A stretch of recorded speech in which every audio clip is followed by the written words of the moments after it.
I absolutely love half square triangle blocks because they are so versatile. You can make so many different patterns with just that one little block.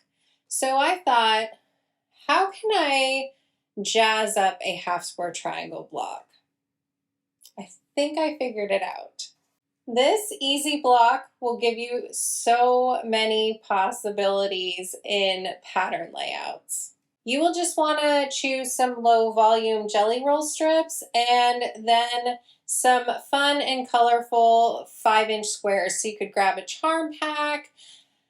You'll actually need 2 charm packs, but grab some charm packs, or you could take a layer cake and cut your own 5-inch squares from it, or just pull from your yardage, whatever you want to do. But I'll give you all of the information that you need coming up. So let's start making this block together. To make 2 of these blocks, you will need 9 5-inch squares and 7 2.5-inch by width of fabric strips. So for my quilt, I chose for the strips to be kind of a background color, very neutral. They're grays, and then my squares are bold.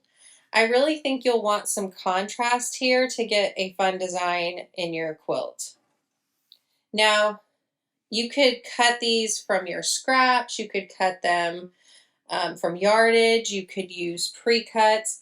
I'm actually cutting my 5-inch squares from a layer cake that I had, and that's how I'm getting mine. And then the strips were from a pack that I had from my stash. So to start, what you're going to do is lay out a 9 patch with the 5-inch squares that you chose. And I'm not paying a whole lot of mind to where they go. If there's like a lot of color or a lot of pattern meeting together, I will adjust that as needed. But really my initial layout, I like to just throw them out, see what I have, and then maybe make some changes if I feel like I need to. So I'm good with how this looks. Maybe I'll put the yellows on alternating sides. So what I'll do is I'll grab a design board, I'll stack these up, lay them out on the design board, and take them over to the sewing machine and sew them together into the 9 patch. I'll sew one row, then I'll sew the next row, and then the last row, press the seams and bring it together. The strips we're just going to sew together, making a big strip set that will cut down to size to match the 9 patch. All right, so I have the 9 patch sewn together, and if you take a look here at my pressing, I press my top row and my bottom row in the same direction, and the middle row in the opposite direction, so I can nest the seams. You see how they lay opposite each other? That will reduce bulk in your block. So I have that sewn, and then here is my strip set. There are 7 strips sewn together here, and I just pressed all of the seams in the same direction just to keep it simple. So the first thing I'm going to do is square one edge up of this strip set, and to do that I'm going to grab my slide lock here, line it up on some lines on my mat, and then I have the strip set lined up along a line of the mat. So I'm just going to cut a strip from here so that edge is just nice and straight, and I'm just going to keep it simple and take my block here and line it up and kind of see where it falls close to on the lines, and then trim here. This doesn't need to be perfect because we're going to square all of this up later. So there we go. I have 2 that are going to be paired together so that I can get 2 half square triangles from it.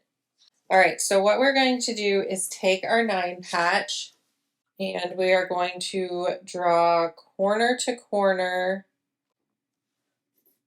across it. All right, and then we are going to pair it up with our strip set right sides together. It may not be completely even. That is okay. We're going to trim it up later. I'm going to, after I get it as straight as I think it should be, I mainly want it to look like it's going corner to corner. I'm going to pop a few pins in just to keep it as even as possible for me. All right, and now what we are going to do is just sew a 1/4 inch seam along each side of the drawn line. All right, so after sewing along each side of the drawn line, we are going to cut this square in half along the line that we drew. All right, so now we have 2 half square triangles, and what I'm going to do is press them. You could press them open, you could press them toward the strips or to the squares, however you would like. After pressing the block, it is time to trim it up to 12.5 inches. So I take a 12.5 inch ruler and line it up so that the corners of the ruler on opposite sides line right up with the seams on the half square triangle. And then I just trim across the side and the top. I'm going to turn and put the sides that I freshly trimmed on the opposite side and line the ruler back up. Now you have those sides that are freshly trimmed that you can line your ruler up with, but I also take a look at the seam and make sure the corners are meeting up as well. And then I'm just going to trim the 2 sides that have not been trimmed. And there you go. You have a nice, fun half square triangles that has one side with a patchwork and the other side with strips. And we'll have so many different layouts that we can do with this to get a fun quilt. So to make all the layouts that I'm going to show you with the blocks I made, I sewed together 16 blocks. So that means I needed to make 8 9-patch blocks. So to make those 8 9-patch blocks, I needed 72 5-inch squares. I also needed to make those strip sets here, and I needed 3 strip sets because I was able to cut 3 of the square sizes I needed from just 1. So I did have 1 extra strip set square.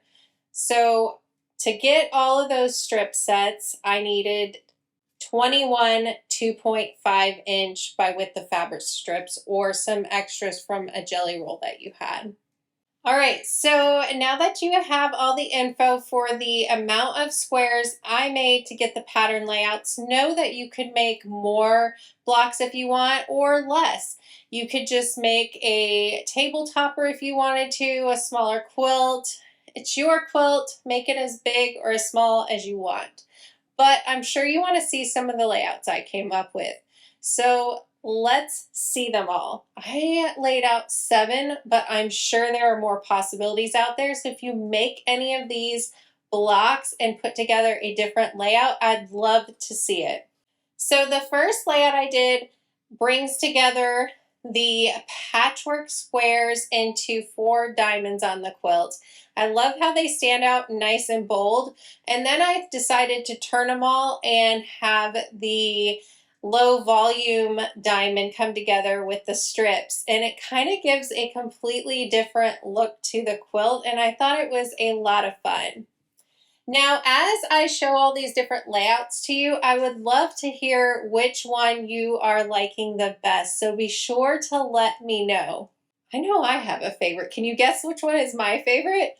All right, so next up, I decided to have all of the prints go in a diagonal strip. So you'll see the low volume strips come together and then the patchwork squares come together, making some strips along the diagonal.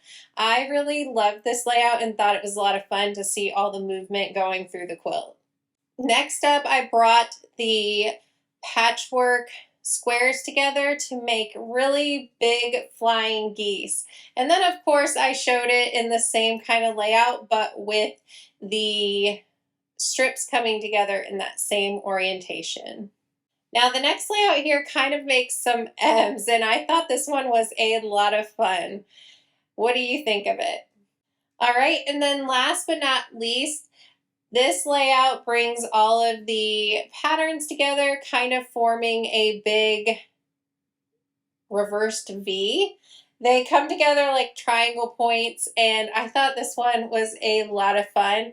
I'd really like to take this layout and go bigger and make some more blocks and really make it stand out more.